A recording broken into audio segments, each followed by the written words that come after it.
നവകേരള യാത്രയ്ക്കിടെ youth Congress KSU പ്രവർത്തകരെ മുൻ മുഖ്യമന്ത്രി പിണറായി വിജയന്റെ ഗൺമാൻമാർ ക്രൂരമായി മർദ്ദിച്ച കേസിൽ ആദ്യ അന്വേഷണം അട്ടിമറിച്ചെന്ന SITയുടെ കണ്ടെത്തൽ കേരള പോലീസിനെയും രാഷ്ട്രീയ കേന്ദ്രങ്ങളെയും ഒരുപോലെ പിടിച്ചുലയ്ക്കുന്നു.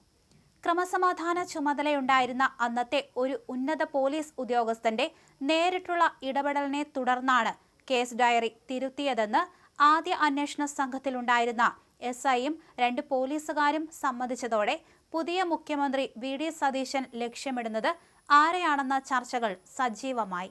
രക്ഷണപ്രവർത്തനം എന്ന് ഭരണകൂടം വിശേഷിപ്പിച്ച മർദ്ദന കേസിൽ വെറും ഗൺമാൻമാരിൽ ഒതുക്കാതെ അട്ടിമറിക്ക് പിന്നിൽ പ്രവർത്തിച്ച ആഭ്യന്തര വകുപ്പിലെ ആ വമ്പനെ തന്നെ പൂട്ടാനാണ് UDF സർക്കാരിന്റെ അണിയറ നീക്കം. മുൻ ഇടത് സർക്കാരിന്റെ കാലത്ത് മുഖ്യമന്ത്രിയുടെ ഓഫീസുമായി ഏറ്റവും അടുത്ത ബന്ധം പുലർത്തുകയും ആഭ്യന്തര വകുപ്പിലെയും ക്രമസമാധാന ചുമതലയിലെയും മുഴുവൻ കാര്യങ്ങളും നിയന്ത്രിക്കുകയും ചെയ്തിരുന്ന ഒരു മുൻനിര IPS ഉദ്യോഗസ്ഥനിലേക്കാണ് ഇപ്പോൾ സംശയത്തിന്റെ മുന നീളുന്നത്. ഈ ഉദ്യോഗസ്ഥന്റെ നിർദ്ദേശപ്രകാരമാണ് ആദ്യ അന്വേഷണ സംഘത്തെ തിരുവനന്തപുരത്ത് രഹസ്യമായി താമസിപ്പിച്ച് CD ഫയൽ മാറ്റി എഴുതിച്ചതെന്ന് വ്യക്തമായിട്ടുണ്ട്. VD സതീശൻ സർക്കാരിന്റെ ഈ നീക്കം മുൻ ആഭ്യന്തര വകുപ്പിന്റെ തലപ്പത്തുണ്ടായിരുന്നവർക്ക് വലിയ വെല്ലുവിളിയാണ് ഉയർത്തുന്നത്. കേസ് ഡയറി തിരുത്തുന്നതിന് തൊട്ടു മുമ്പ് തയ്യാറാക്കിയിരുന്ന യഥാർത്ഥ അന്വേഷണ റിപ്പോർട്ട് പ്രത്യേക അന്വേഷണ സംഘം റെയ്ഡിലൂടെ കണ്ടെടുത്തതാണ് ഈ കേസിൽ ഏറ്റവും നിർണായകമായത്.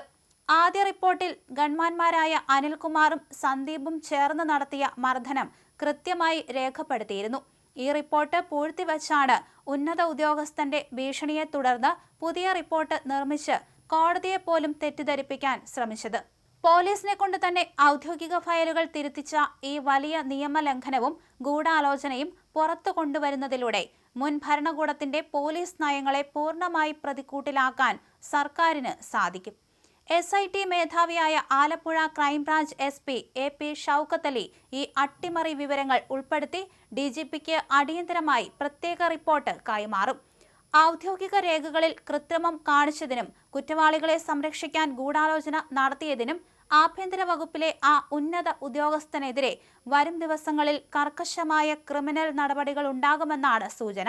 അതിനിടെ കേസിൽ വൻ ഗൂഢാലോചന പുറത്തു വന്നതിന് തൊട്ടു പിന്നാലെ പ്രതിയായ വിവാദ ഗൺമാൻ S സന്ദീപിനെ പിണറായി വിജയന്റെ സുരക്ഷാ സംഘത്തിൽ നിന്നും പൂർണ്ണമായി ഒഴിവാക്കി പോലീസിലേക്ക് മടക്കി അയച്ചു.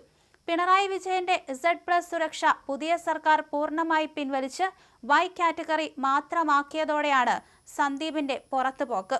എന്നാൽ കേസിലെ മറ്റൊരു പ്രധാന പ്രതിയായ സുരക്ഷാ ഉദ്യോഗസ്ഥൻ അനിൽകുമാർ ഇപ്പോഴും പ്രതിപക്ഷ നേതാവ് പിണറായി വിജയനൊപ്പം സുരക്ഷാ ഡ്യൂട്ടിയിൽ തുടരുന്നത് UDF കേന്ദ്രങ്ങളിൽ വലിയ അതൃപ്തിക്ക് കാരണമായിട്ടുണ്ട്. 2023 ഡിസംബർ 15 ആലപ്പുഴയിൽ വെച്ച് നടന്ന ഈ ക്രൂരമായ മർദ്ദനത്തിൽ പ്രാദേശിക പോലീസ് ആദ്യം കേസെടുക്കാൻ തയ്യാറായിരുന്നില്ല.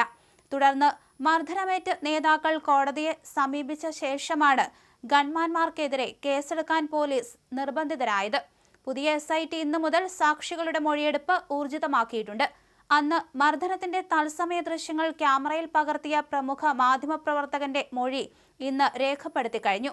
മർദ്ദനമേറ്റ അന്നത്തെ യൂത്ത് കോൺഗ്രസ് നേതാവും നിലവിൽ UDF MLAയുമായ AD Thomas, youth Congress സംസ്ഥാന സെക്രട്ടറി അജയ് ജുവൽ കുര്യാക്കോസ് എന്നിവരോട് നാളെ ശനിയാഴ്ച നേരിട്ട് ഹാജരാകാൻ ആവശ്യപ്പെട്ട് സമൻസ് നൽകിയിട്ടുണ്ട്.